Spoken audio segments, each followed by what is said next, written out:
ശവ്വലിൻ്റെയും ഷഹബാലിൻ്റെയും ഇടയിലുള്ള ഒരു മാസക്കാലമാണ് പരിശുദ്ധമായ പരിപാവനമായ റമദാൻ മാസം. ലോകത്തെ മുഴുവൻ ഇസ്ലാമിക വിശ്വാസികളും ഈ മാസം ധ്യാനനിരതരാണ്. ഒരു മാസക്കാലം നീണ്ടു നിൽക്കുന്ന വ്രതാനുഷ്ഠാനങ്ങൾ 3ആയി തരംതിരിച്ചിരിക്കുകയാണ്. ആദ്യത്തെ 10 ദിവസക്കാലം നടക്കുന്ന ദുആയ്ക്ക് പറയുന്നത് റഹ്മ എന്നാണ്.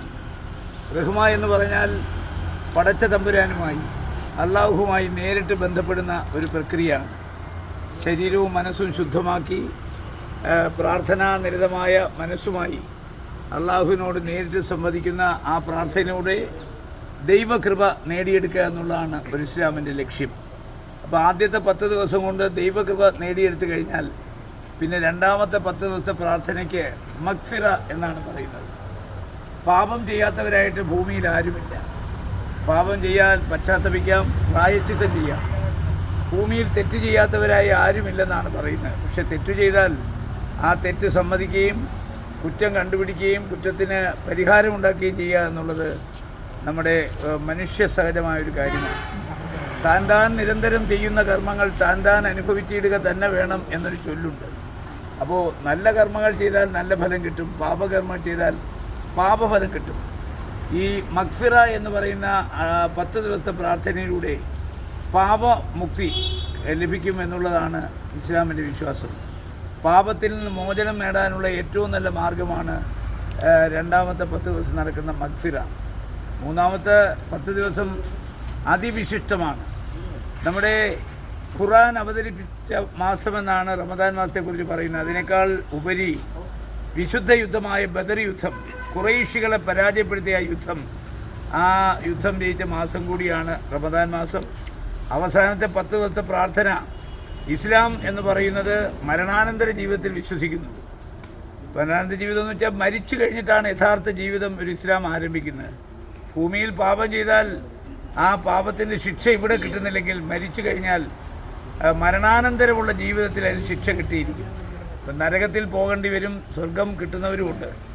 നല്ല കർമ്മങ്ങൾ ചെയ്യുന്നവർ സ്വർഗത്തിൽ പോകും, പാപകർമ്മങ്ങൾ ചെയ്യുന്നവർ നരകത്തിൽ പോകും. പക്ഷേ നരകത്തിൽ പോകാനുള്ള കുറ്റം ചെയ്തവന് വരെ മോചനം കിട്ടുന്ന മൂന്നാമത്തെ പ്രാർത്ഥന, 10 ദിവസത്തെ പ്രാർത്ഥനയാണ് നിജാത്ത് എന്ന് പറയുന്നത്.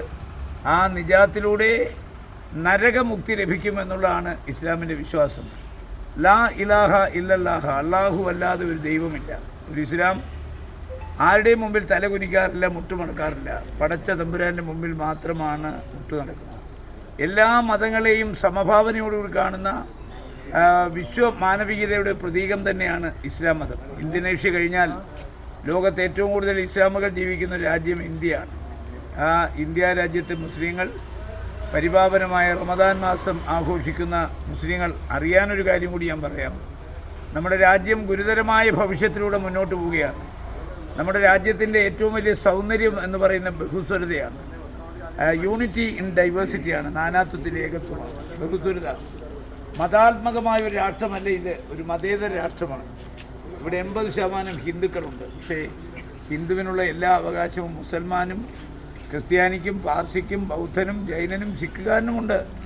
അത് നമ്മുടെ ഭരണഘടന കൊടുത്തിരിക്കുന്ന ഒരു അവകാശമാണ്, ആരുടെ ഔദാര്യമല്ല. ഭരണഘടനയുടെ ആർട്ടിക്കിൾ 14 പറയുന്നത് the state shall not deny to any person equality before law or equal protection of the law within the territory of India. ഈ രാജ്യത്തിൻ്റെ മണ്ണിൽ പിറന്നു വീഴുന്ന എല്ലാ പൗരന്മാരും ഭരണഘടനയുടെ മുമ്പിൽ സമന്മാരാണ്, തുല്യന്മാരാണ്. 2 തരം പൗരന്മാർ ഒരിക്കലും ഈ രാജ്യത്തിൻ്റെ ഭരണഘടന അംഗീകരിക്കുന്നില്ല. പക്ഷേ അധികാരത്തിൻ്റെ ധാർഷ്ട്യം ഉപയോഗിച്ച് 2 തരം പൗരന്മാരെ സൃഷ്ടിക്കാൻ വേണ്ടിയിട്ടാണ് പൗരത്വ നിയമം ഭേദഗതി ചെയ്തത്. ആ പൗരത്വ നിയമം ഭേദഗതി ചെയ്തതിനെതിരെ പാർലമെൻറ്റിൽ ശബ്ദായമാനമായ അന്തരീക്ഷമുണ്ടാക്കി, സ്പീക്കറുടെ ചേംബറിൽ വരെ കയറി ബഹളമുണ്ടാക്കിയതിന് പൗരത്വ നിയമത്തിൻ്റെ പേരിൽ പാർലമെൻറ്റിൽ നിന്ന് പുറത്താക്കപ്പെട്ട ഒരു അംഗമാണ് കാസർഗോഡ് MP ആയ ഞാൻ.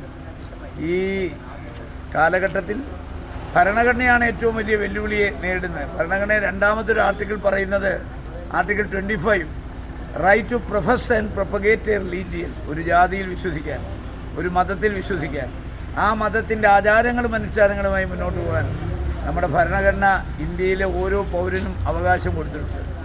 1860 ബ്രിട്ടീഷുകാർ ഇന്ത്യ ഭരിക്കുമ്പോൾ ഏകീകൃതമായ ക്രിമിനൽ കോഡ് വന്നത്. 163 വർഷമായി ക്രിമിനൽ കോഡ് വന്നിട്ട് 160. പക്ഷേ ഇന്നും ആ ക്രിമിനൽ കോഡ് നിലനിൽക്കുന്ന രാജ്യത്ത് നമ്മുടെ വ്യക്തി നിയമം എന്ന് പറയുന്നത് സിവിൽ നിയമമാണ്. ഇവിടെ ഓരോ ജാതിക്കും മതത്തിനും അവരുടെ ഇഷ്ടമുള്ള ആചാരങ്ങളുമായി മുന്നോട്ട് പോകാം.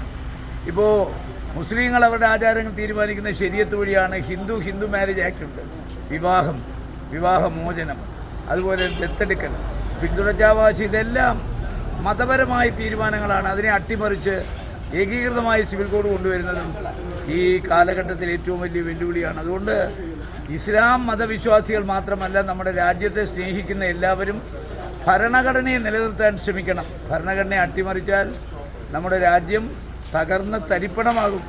അതുകൊണ്ട് ഭരണഘടനയുടെ കാവലാളന്മാരായി മാറി നമ്മുടെ രാജ്യത്തെ ഭരണഘടന നമുക്ക് തന്നുള്ള അവകാശങ്ങൾ സംരക്ഷിക്കാൻ ഈ റമദാൻ മാസത്തിൽ ദൃഢപ്രതിജ്ഞ എടുക്കാം. റമദാൻ ആഘോഷിക്കുന്ന എല്ലാവർക്കും കാസർഗോഡ് MP ആയ എൻ്റെ റമദാൻ ആശംസകൾ നേരുന്നു. നമസ്കാരം.